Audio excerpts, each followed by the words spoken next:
effectivement, et il est fantastique. Eddie est un acteur très connu en Angleterre, surtout pour des rôles de troisième rang en général. C'est son premier rôle. Et moi, j'avais travaillé avec Eddie il y a 10 années, je crois, sur un petit film sur Napoléon. Il n'est jamais sorti en France, parce que faire sortir un film anglais sur Napoléon en France, c'est pas normal. En plus, c'était un film, c'était une espèce de comédie où l'empereur échappait de Sainte-Hélène. Échappé de Sainte-Hélène, et le moment qu'il arrivait à Paris, le double qu'il avait laissé à Sainte-Hélène mourait, et alors il est à Paris et il dit je suis l'empereur et personne ne le croit, et il termine sa vie à vendre des melons. Alors c'était une vision de Napoléon pas vraiment correcte pour l'esprit de la gloire française. Et alors, personne ne l'a vu en France, mais Eddie jouait le valet de Napoléon à Sainte-Hélène. Il avait quelque chose comme 6 phrases, 3 scènes, et dans ces 3 scènes et 6 phrases, il avait construit un personnage, pas un personnage, une personne, une vraie personne. Et la chose importante, c'est qu'il avait communiqué son regard humain envers l'empereur au public. C'est-à-dire qu'on avait commencé à voir l'empereur comme quelqu'un de pas très sympa, et puis on a commencé à le revoir, à le juger, si on peut dire ça, avec le regard de son valet. Et en général, Eddie est un acteur qui est utilisé surtout pour des rôles très forts sur les films, même quand il travaille avec Mike Lee, il a toujours des rôles, comme on dit en italien, sopra la linea, ici. Et moi, j'aime travailler ici, pas ici, mais ici. Et comme tout le film avait besoin, je pense, les sujets du film avaient besoin d'une grammaire très subtile, très délicate, très ici, avec un volume très bas, si on peut dire ça. La chose la plus importante, bien sûr, c'était le travail des comédiens. Et j'avais besoin de quelqu'un qui pouvait communiquer énormément, mais apparemment en faisant rien, c'est-à-dire sans jouer. Et la chose fantastique d'Eddie, c'est qu'il a une technique extraordinaire, un talent fantastique, mais surtout une grande générosité. C'est-à-dire qu'il est capable de... il voit un film, une scène, une phrase de dialogue comme opportunité pour aider l'histoire et pas pour démontrer son talent. Et il y a cette façon de s'éliminer comme acteur et de devenir personne, pas personnage, pas caractère, personne. Il a une façon de chercher the truth, la vérité. Et en plus, moi, je n'avais pas envie d'écrire une série de scènes où, dans des dialogues entre lui, entre son personnage et les autres personnages, on découvrait ce qui s'est passé dans sa tête, ses pensées. Moi, j'avais besoin de quelqu'un qui pouvait communiquer quelque chose de ce qu'il pensait, de son esprit, sans le verbaliser. On dit ça? Et lui, pour moi, il a cette habilité extraordinaire. C'est pas forcément que vous savez exactement ce qu'il pense, parce que peut-être que vous interprétez quelque chose et vous quelque chose d'autre dans un moment spécifique du film, mais il vous tient. Vous avez la sensation, je crois, d'un vrai contact humain, d'une personne. Et ça, c'est génial. Par hasard, je suis neveu de Visconti, mais ça, c'est... Donc vous avez de quoi avoir été inspiré, quoi. Bon, oui, même si Visconti n'est pas le réalisateur plus proche à ma philosophie du cinéma. Mais il était comme vous savez, il était surtout un grand metteur en scène de théâtre et d'opéra, avant d'être metteur en scène au cinéma. Bon, il a fait j'aime surtout ses premiers films, Rocco et Alors celui-ci, c'est une belle fin. Alors ce qui est un peu dommage, c'est qu'on ne peut pas parler justement de cette belle fin. Oui, c'est donc très important de ne pas parler. On va pouvoir parler du sujet, mais c'est vrai que cette belle fin, elle est très métaphorique et très actuelle. C'est un film sur la solitude. C'est ça que vous avez voulu un petit peu... Et la mort. Bien sûr, le film parle de la solitude, parle de la mort, mais pour moi, c'est un film qui parle surtout de la vie. C'est-à-dire, c'est un film qui parle de comment on gère notre vie. Est-ce que notre vie est ouverte à la vie des autres, intéressée à la vie des autres, on se mêle avec les autres, ou est-ce qu'on reste chez nous d'une façon égoïste ou d'une façon solitaire. Et la chose plus importante, bien sûr, c'est est-ce que nous sommes capables d'ouvrir notre vie aux autres et de permettre aux autres à entrer dans notre vie. Ça pour moi, c'est ce que, au moins, je ne sais pas si c'était la chose importante que je essayais de comprendre en faisant le film, mais c'est le résultat pour moi de l'expérience de faire mes recherches, d'écrire le film et puis de réaliser le film, c'est effectivement de me faire penser à tout ça. Ma relation avec mes voisins, que par exemple n'existe pas, c'est-à-dire que quand j'ai commencé à travailler sur le film, je ne connaissais pas mes voisins, et pendant le tournage, je me suis senti obligé à aller frapper la porte des voisins, parce que je me suis dit, comment est-ce que je peux faire un film comme ça sans connaître mes voisins? Et je frappais leur porte avec une bouteille de vin, je me suis dit, j'ai dit, je suis ouverte, votre voisin, et on a commencé à avoir une relation de voisinage. Quelque chose qu'aujourd'hui, surtout dans les grandes villes, n'existe plus.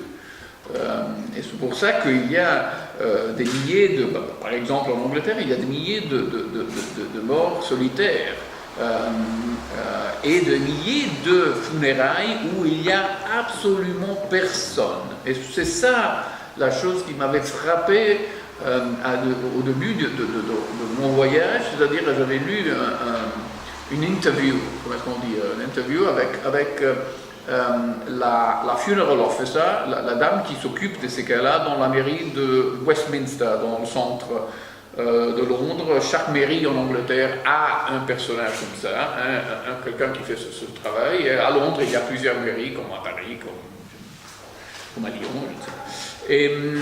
Et elle a parlé effectivement des milliers de cas où il n'y a personne présent. Il y a le cercueil, et il y a le prêtre, et il n'y a personne d'autre. Et cette image fantastique, merci, d'un funérail, des funérailles sans personne, d'un tombeau qu'au même moment de l'enterrement est abandonné, m'a frappé beaucoup. C'est pour ça que je commençais à essayer de découvrir qu'est-ce que c'était ce phénomène social. Et puis le film est graduellement devenu quelque chose de plus proche, de plus personnel, parce que ça a vraiment commencé simplement comme une enquête sociale. Et puis je commençais à penser à la solitude, à mes rapports avec les autres. Moi, j'ai divorcé on m'a divorcé il y a 5 ans, 6 ans, et même si je vois mes filles tous les jours, et même ma ex-femme, elle a travaillé, elle a fait la musique du film, on travaille toujours ensemble, on se voit tous les jours. Mais effectivement, il y a pour la première fois, après 20 ans, 30 ans, je rentre chez moi dans une maison vide. Et je sais que c'est une condition très, très commune, mais pour moi, c'était vraiment la première fois d'après 20 ans, 30 ans, de rentrer dans une pièce et prendre la lumière pour avoir de la vie dans la pièce. On met de la radio, on prend la radio pour avoir une présence humaine. Tout ça projeté dans des vies où c'est la condition constante, c'est-à-dire c'est tous les jours. Il y a des gens que mènent des vies dans la solitude absolue, c'est-à-dire il y a des gens qui peut-être échangent 2 mots avec la personne qui lui met la nourriture dans le sachet au supermarché, et c'est tout, une fois par semaine. Alors moi je passais 6 mois, 7 mois avec surtout les 2 funeral officers de Lewisham et de Southwark, et je j'ai vu plein de funérailles, plein de crémations, plein de visites à ces maisons où il n'y avait plus personne, mais où quelqu'un avait seulement failli seul. Solidaire. Et ça a été très, très émouvant, très frappant. Il y a eu des cas où j'étais la seule personne à les exèques, à un funérail, parce qu'il y a des funeral officers qui font ce métier avec l'humanité que notre personnage principal a dans notre film, c'est-à-dire avec une grande conscience de l'importance de reconnaître le dernier moment sur la terre d'une vie oubliée. Mais il y a aussi des gens qui font ce travail d'une façon très bureaucratique. Ils se donnent par exemple 2 semaines pour comment est-ce qu'on dit, régler, pour conclure un cas, pour un cas. Et si après 2 semaines ils n'ont pas trouvé de famille, des contacts, des amis, ils serrent le cas et le dossier et ils organisent le funéraire. Et puis ils ne vont pas au funéraire. Ils l'organisent, mais ils n'ont pas ni peut-être pas le temps ou l'inclination ou le désir d'y être présent. Et alors il y a eu des moments où j'étais, moi, le cercueil et le prêtre. Et bien sûr, j'avais aucune connexion avec la personne dans le cercueil. Et dans ce moment-là, vous vous sentez vraiment... il y a quelque chose de très triste, bien sûr, mais il y a aussi... Vous avez comme une responsabilité, vous représentez la société, le bon moment de la société. Parce que le moment que je pense que notre société est prête de jeter les cendres, comme vous avez vu dans le film, et comme je l'ai vu moi-même fait, quand nous sommes prêts à jeter les cendres d'un mort sans famille, cette façon de traiter les plus faibles de notre société, dans notre société va être réflexe, comment on dit, on va la voir dans le reste de notre rapport, de notre règle sociale. On va être plus dur avec les pauvres en général, les vieux, les orphelins, tous les gens qui n'ont plus besoin de notre valeur sociale. Il y avait une femme qui était morte seule avec un chien et on a répliqué la même situation dans le film et il n'y avait pas un problème d'argent, c'était un problème de solitude pour des raisons psychologiques, on ne sait pas parce qu'elle n'avait pas de famille et on n'a pas rien trouvé de cette femme. La seule chose qu'on a trouvée, c'était des photos d'une vie, d'une jeunesse avec des vacances, des amis, des situations comme ça, et puis plus rien pendant les derniers 40 années de sa vie, aux 35 années de sa vie.